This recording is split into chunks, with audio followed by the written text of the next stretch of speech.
محنت مزدوری سے رزق حلال کمانے کا کوئی بھی جائز ذریعہ اپنانا قابل فخر عمل ہے۔ قابل ملامت اور برا کام صرف بھیک مانگنا، فضول ادھار لینا اور دوسروں کے مال چھین کر اپنا پیٹ پالنا ہے۔ رزق حلال اگر جوتے گانٹ کر یا جھاڑو لگا کر بھی مل رہا ہو تو وہ حرام سے حاصل کی گئی دنیا جہاں کی دولت سے بہتر ہے۔ دنیا کا کوئی کام بھی چھوٹا نہیں، ریڑھی لگانا، چھابڑی فروشی یا کوئی بھی ایسا کام جس سے رزق حلال حاصل ہو وہ چھوٹا نہیں ہوتا۔ ہم بے روزگاری، تنگی معاش کے باوجود کوئی چھوٹا موٹا کام کرنے میں عار محسوس کرتے ہیں۔ بظاہر چھوٹا کام اس لیے نہیں کرتے کہ لوگ کیا کہیں گے، جان پہچان والے کیا سوچیں گے۔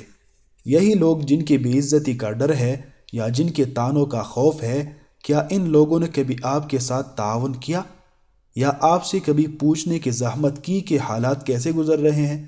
یا ان لوگوں نے آپ کا کسی مشکل میں اور کسی اور معاملے میں ساتھ دیا ہے؟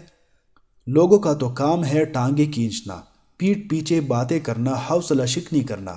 اگر ہم لوگوں کی باتوں اور طعنوں کی پرواہ کرتے رہے تو ہم دنیا کا کوئی کام نہیں کر سکیں گے اور فاقوں سے مر جائیں گے۔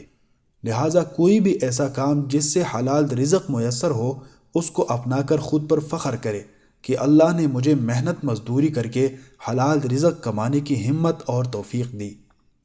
ہمارے آس پاس بہت سے ایسے لوگ ہوں گے جو معذوری، بیماری اور حالات کی وجہ سے کچھ بھی کرنے کے قابل نہیں، کرنا بہت کچھ چاہتے ہیں مگر معذوری، بیماری کی وجہ سے کچھ بھی نہیں کر سکتے۔